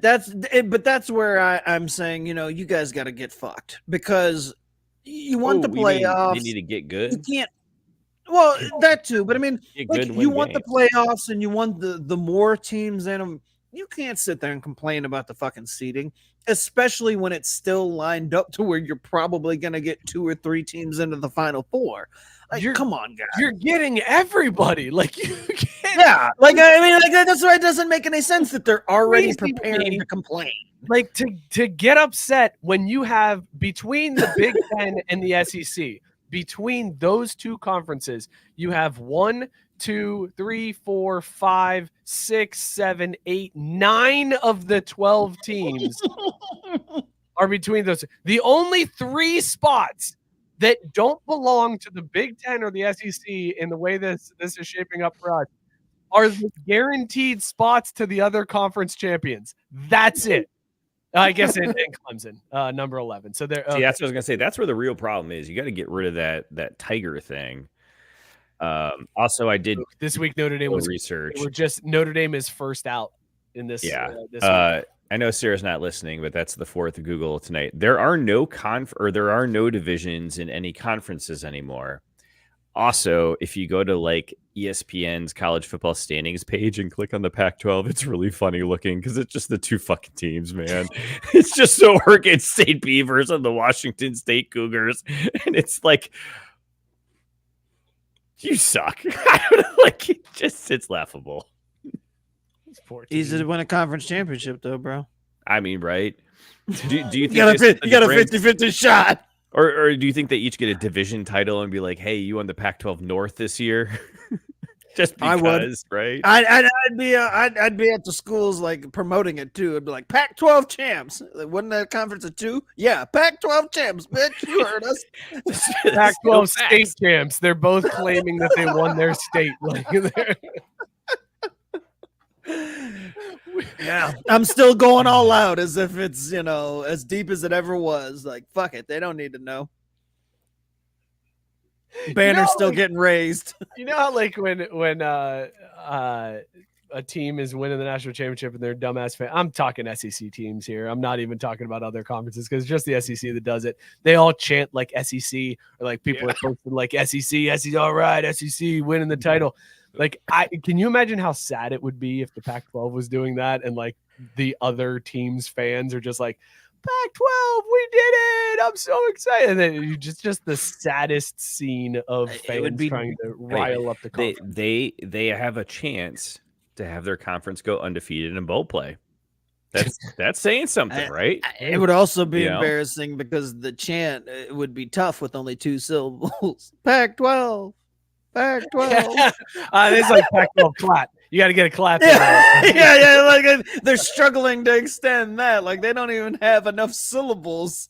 That's how bad it is. Maybe that's why there was the 2 syllables for the 2 teams. Pac-12. They wouldn't go Pac-12. They would do the clap, clap, clap. It would be Pac-12. Pac-12. That would be the chant that they'd go. That's the only one you can go with a 2-syllable team, right? Oh man. I guess there's no other options. You can't. It's got to be the clap, clap, clap at the end of it. I'm gonna think on this. I'll come up with a good. You know what what I really want to see is remember, and I'm sure they still do them, but I can't. It's probably been a decade plus since I've seen one. Those Big Ten commercials that they used to have to like pump up the conference, and it's like, yes. So imagine that conference for the 12 the commercial for the Pac-12 conference. It's just showing 2 teams going. Check out Oregon State.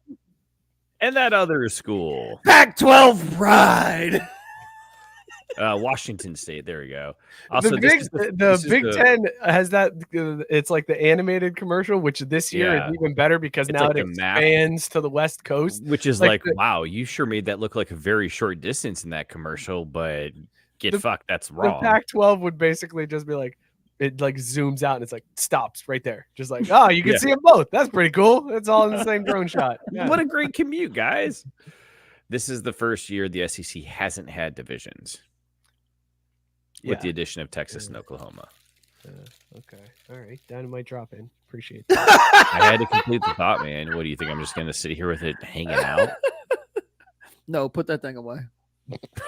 I want to talk some NFL with you guys because first off, Robert Saleh got fired and Zach Taylor still has his job. I don't know how the fuck that happens.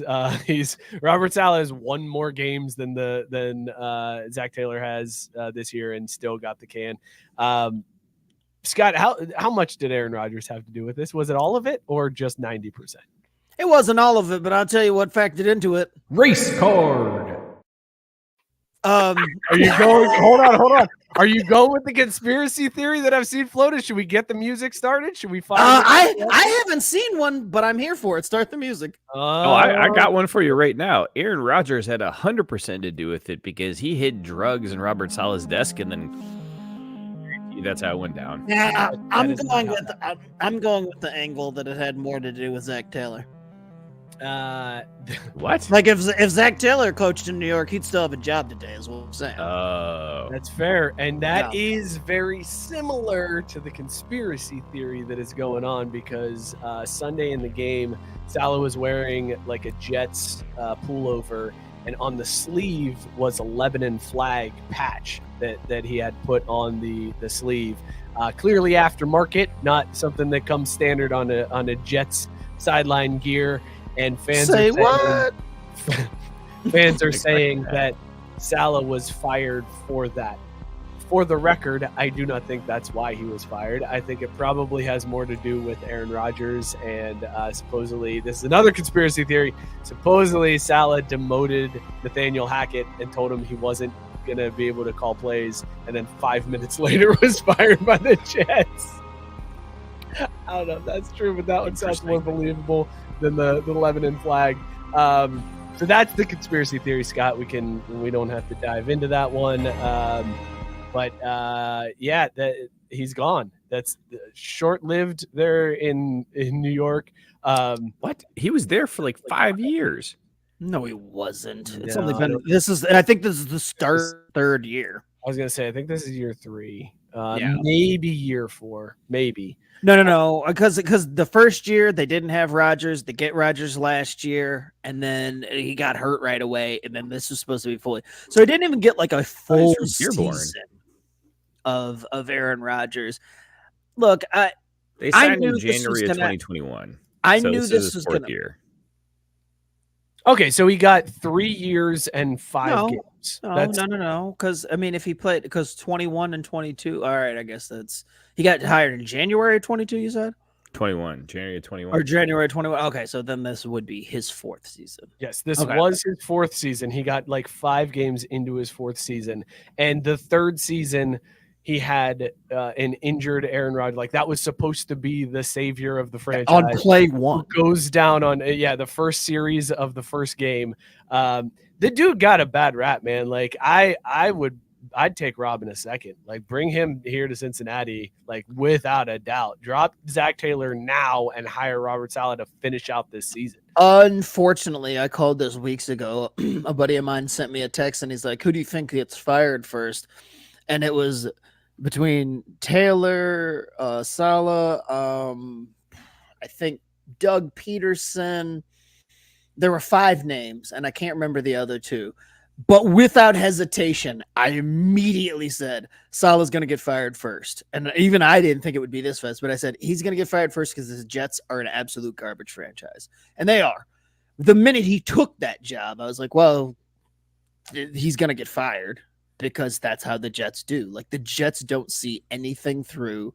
They don't think anything through. Like as far as team construction on this shit, like it was the wrong move for Saleh to make from the get-go. And I know why he made it, because there's only a limited amount of jobs, so it made total sense for him to take it.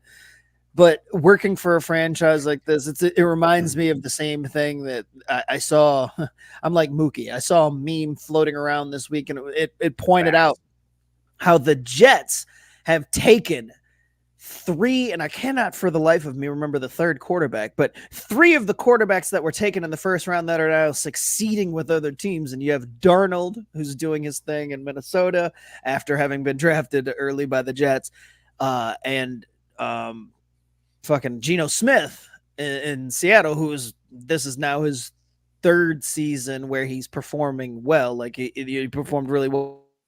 Last year was kind of meh, and this year he's doing well again. And it's like maybe it's just because the franchise that these players are going to, it has nothing to do necessarily with the ability of the quarterbacks or the players or whether they're able to develop, but because the franchise is such a fucking mess, they'll screw up anything. And so Saleh was fucked. Like he got taken into that whole thing, and he takes the blame because of Rodgers. And I don't know why Rodgers gets a pass at this point in his fucking career. Dude, he should be taking more heat, but it is what it is. Like it's unfortunate for Saleh, but this was predictable the moment he was hired. Mookie, what do you make of Saleh getting axed? It sucks because I think he deserved better. Like Scott said, like Aaron Rodgers sucks. He was building something there. You could see it the way that they're starting to get some of those pieces, especially on the defensive side of the ball. The offensive side, they've got some weapons. They just got a douchebag at quarterback that would rather go on podcasts and talk about his teammates aren't taking football seriously than get in there and build a winning culture. So, they probably owe Aaron more money than they owe him. So it's like, yeah, let's take the cheaper of the 2 options, and they'll get someone else in there and they'll fail again next year. And I don't know. It's just, all they're doing in that division is making Josh Allen look really good. So then he disappoints us in the playoffs. Concussed Josh Allen. Right. Yeah, exactly. I'm sorry, not concussed. He hurt his ankle. The smelling salts were for something else. Guys, this marks the first time that this Jets ownership has had to fire a coach mid-season. They've never had to do it in the 25 years. No, they didn't have to fire him mid-season. Yeah, like correct. Not the first time they did. The first time they did. Sorry. The last time though that the New York Jets fired a coach mid-season. Do we know who that is? No Googling, no looking it up. Mookie. Bill Belichick. Scott, who's your guess as to the last coach the Jets had to fire midseason? Shit, no, Bill Parcells. Wrong Bill. Jesus fuck, there's been so many of them in my lifetime. I'm like midseason. I'm not even trying to get you with the overtime drop on this. I want no, I know, and I'm just trying to think. I'm like, they've had so many coaches. Mangini, I don't fucking know. Miller for three. Oh, he backed it in. We're going to overtime. It was Coach Lou Holtz in 1976. Shut up. Are you serious? I didn't even know that he coached. Me either. No the last clue. coach for the New York Jets that was Wow. fired midseason was Coach Lou Holtz in 1976. Amazing. Today It's I all- learned Coach Lou coached for the New York Jets. Yeah, that was prior to his glory days in South Bend. So this was like Lou was like the top. Sorry, go ahead. Good to see a Tank dropping in saying, I'll never understand why NFL teams don't do the Rooney family thing and just hire people that know what they're doing and don't interfere. Great question. Wonderful question. I don't know either. Freaking crazy. Okay, he didn't get fired. He resigned. He resigned mid-season. That's even worse. It was his only year as a professional coach. Lou Holtz was a college coach forever, became the New York Jets coach in 1976. He was selected over Johnny Majors, Darryl Rogers, and Marv Levy, and he resigned 10 months later on December 9th with the Jets at 3-10. There was one game left in the season, and Lou was like, you know what? I just can't do it anymore. Fuck these guys. I'm out of this shit. And he left. I mean, you know what? I hope that's exactly how that Good on exit him. went down. It's slightly like that. It was more like, I got to get out of this shit. God bless you. Go Irish.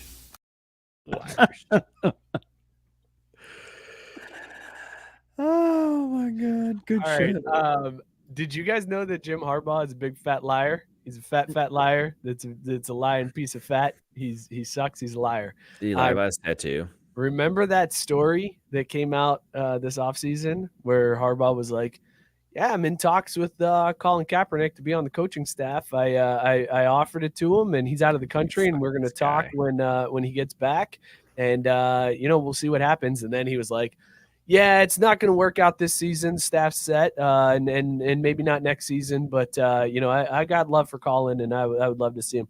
Colin Kaepernick was on the Tonight Show recently and said, yeah, that never happened. I found out about this like everybody else. Just I saw it on social media, and I was like, did I get a coaching offer? I never saw that. So Harbaugh just made the whole thing up to be Jim Harbaugh and be khakis and do the khaki thing.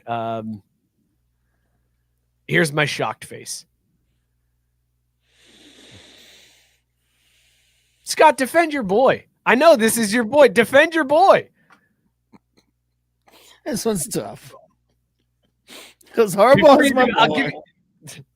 And Cap's my boy. Like this one sucks. Come back to me. Ha! I gotta think how I want to approach this. There is no good way. I mean, there's no good way to approach this, Scott. Jim Harbaugh came out and said, I offered Colin Kaepernick a job on my staff. Everybody was like, wow, that's very progressive. Very cool of you to do that. First year back in the So NFL. California, San Diego of you. Yeah, that's crazy. Good for you. And then it was like, well, it didn't work douche. out. And you're like, oh, now it seems like Colin is the one turning is because Jim's offering the job. It makes Colin look like a greedy asshole for turning down this invitation, his door back into the NFL. So it makes Colin look bad. And Jim's like, yeah, we just couldn't come to an agreement. Staff's already set though. And Colin's like, I never fucking got the offer. I'm not the piece of shit here. He is for making this whole story up and making me look bad for not taking a job I never got. So Scott, I just answered it for you. Jim Harbaugh, big fat on this one. I feel like maybe there's some wires crossed. Like maybe Maybe Colin didn't check his. No, let me give a point out. Like maybe he didn't check his answering machine, or the tape got erased. What year did Jim Harbaugh call to offer him this job? Yeah, things happen. Because Jim Harbaugh may have called on a rotary landline, but Colin Kaepernick ain't sitting over here with a fucking answering machine with a cassette tape in it, for Christ's sake. It's like Caesar said, bring 911. I'm already dead. Is that how Harbaugh called? Well, maybe Colin was on a private jet and the call didn't go through, and he's just like, all right, he turned me down. I don't know. No, we don't know. know. That's right. He called. He was like, okay. He did the whole dial. It rang once and hung up real quick. Got him. I called. It will show I called. It will show that I technically called. I just want you to be aware of what you're doing with this portion of the show right now. Like your OWG is showing, and you should probably cover that up. To be fair. Yeah. Everybody knows that I'm gonna go to bat for Jim. Over Cap?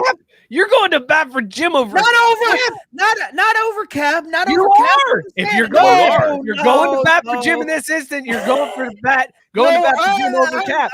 I'm playing. There's the two political... sides of this guy. You got don't play. Don't play both sides. Don't play both sides. You got a stake in the ground right now.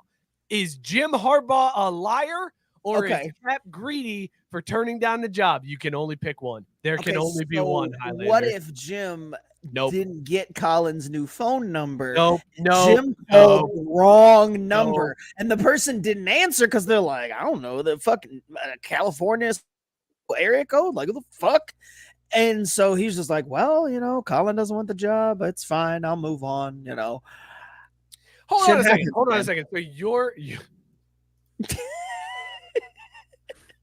in your scenario. Yes. The way Scott molds the reality around him. Yeah. But I just want to play this out for a second. Okay. So Jim Harbaugh calls Colin Kaepernick, but it's the wrong number. So he doesn't get to talk to Colin Kaepernick. It just goes to voicemail or whatever, and it's this phone number. This number has been disconnected. And Jim goes. Yeah, he even got the old school do do do. Like it was just like, oh shit. So then Jim goes. Rotary phone. Jim goes, oh, this guy who I haven't spoken to in a while because I don't have the correct phone number just knows that I was about to offer him a coaching. No. So he must be turning it down. Look, all the effort I was going to put into was call this number. Colin didn't answer. I'm just going to go in a different direction. Colin probably didn't want to. Anyway. Okay. So this is the weakest implementation of the Rooney Rule that I've ever heard. I really want Colin on my staff. Let me try him. Yep, didn't get him. Well, fuck it. Maybe next time. I really wanted that to work out, though. Yes. See, that sounds plausible. Ooh, this obstacle is just too tall to climb, fellas that just can't get there. I called him once. He didn't answer. I offered him the job by thinking it in my head and assuming that he would understand what I was doing. All right, you sold me, Scott. You sold me. Sell out. Damn. Yeah, all right, fine. It doesn't look good for Jim, but he didn't know anything about what was going on with the play calling, so it's fine. Mm-hmm. Fuck it, we ball. Right? Yeah. Is that what he's saying here? Tyson said Lou Holtz was a quitter, and then Tank wants to know, Coach Lou, is it a sin if a lady milks your prostate?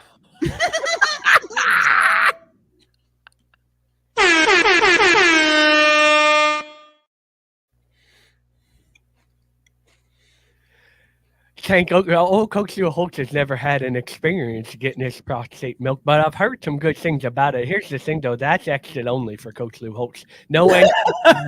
That's exit only. But you know what?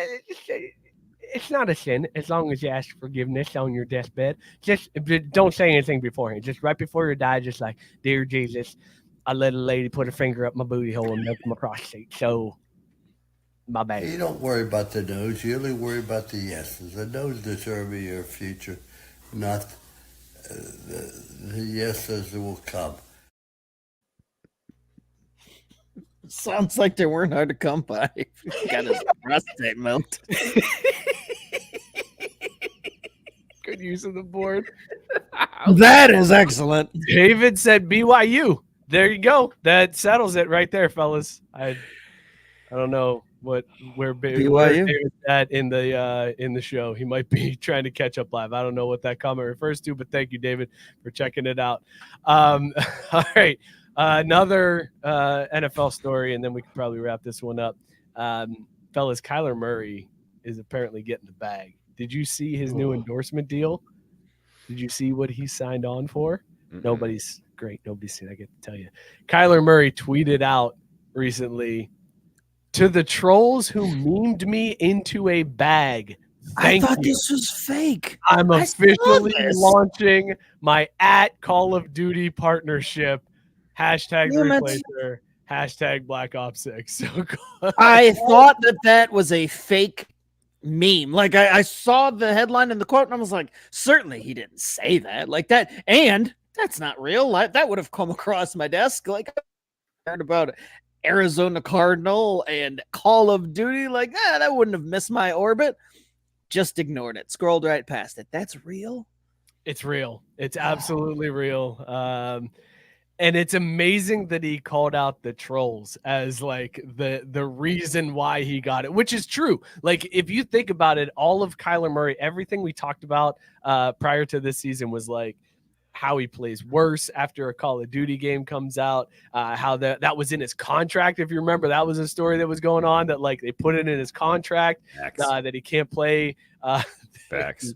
Like undisputable, right? Like.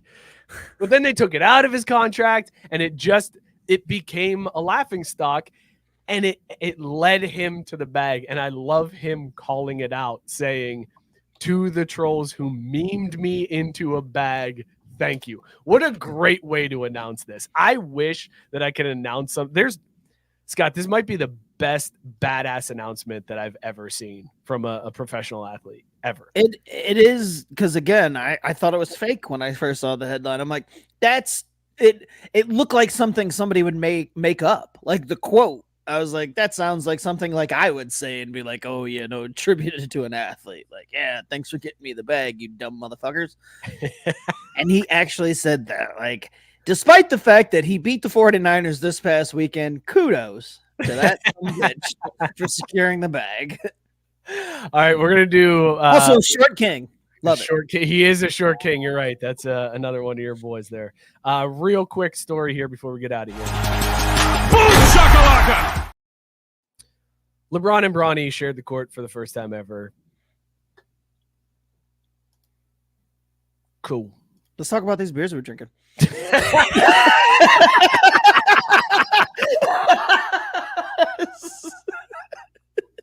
Pass. You heard the man. Let's talk about these beers. Oh my God. What was in your mug rated on Caesar's scale, dog or no dog? Oh gosh, tonight I kept it local and went back into the collab lab, and it was Cartridge Brewing's The Squeeze, their fruit ale mixed with urban artifacts, strawberries and cream. It's dog. I'm too good at this whole mixing thing. And you know what? Every now and then, even if you do make a mistake, like trying to call somebody to get them on the coaching staff and not quite reaching them, it doesn't ruin your entire life. It doesn't absolve you. It doesn't change who you are. So just go live your life, right? You know, as someone who thought about bringing beers to his friend but never actually brought beers to his friend, I identify with that, and I appreciate you for letting me off the hook. Well played. Way to parlay my sympathy for Harbaugh's fuckery. Well done, Mookie. Well done. Tonight I was drinking Dead Elephant IPA from Railway City Brewing Company. Another one from the Great Up North. Absolutely a dog. Sweet and fruity malt, slight candy, biscuit notes, grapefruit finish. That's what it was. I couldn't put my finger on earlier. That just had that little bit of bite to it, but it was so good. Can't recommend it more. If again you find yourself in Ontario. Probably won't. I was drinking Doom Pedal from 50 West. It's one of those 5.5 percenters that apparently knocks Scott and Mookie on their asses. Oh my God, I'm full. I can't handle this. Hey, real quick hockey news. Shout out to Jessica Campbell for being the first woman to ever coach in an NHL game tonight for the Kraken, baby. For the Kraken. Bro, you didn't hit the hockey drop before. That doesn't count. I know, it's because we got the smooth beer music playing. I didn't want to mess that up. I will not forget Jessica Campbell's name, by the way. Skiing, baby. Skiing. But hey, as they say in hockey, let's do that hockey.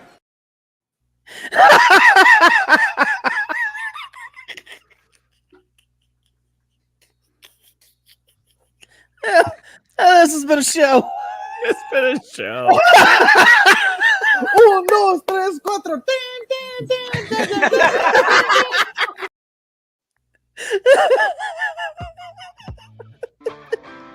You and why is that music? There it is. There it is. You and Steve were talking about skiing. As always. It was the best inside just little connection thing that him and I had. The snow bunnies, baby. The snow bunnies. We love it. Fellas, it was a show. This is a show that happened that we put out onto the internet for other people to see. And two of them watched it. Two of them watched it. So we got that going for us. All right, let's shut this shit down. Be sure to follow the show. Subscribe on the YouTube if you got a friend that would like it. Hit share button. Send them the link. Tell them about Lou Holtz getting his prostate milk. It's a good time on this show. Also follow us we're at Crafty Sports on TikTok, Instagram, Twitter. You can follow us on all of those. You can join the Facebook group. It's really the only reason to have Facebook anymore is to hop in there. It's the comment section come to life. It's the show in between the shows, so go check that out. Also, shout out Belly Up Sports, bellyupsports.com. Tons of great content there at the Belly Up Sports Media Network. Shout out to all of those pods.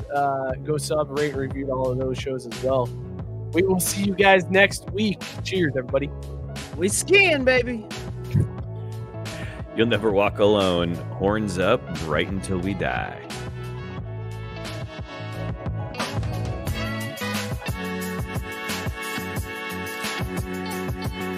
I don't know much about your show or what's going on.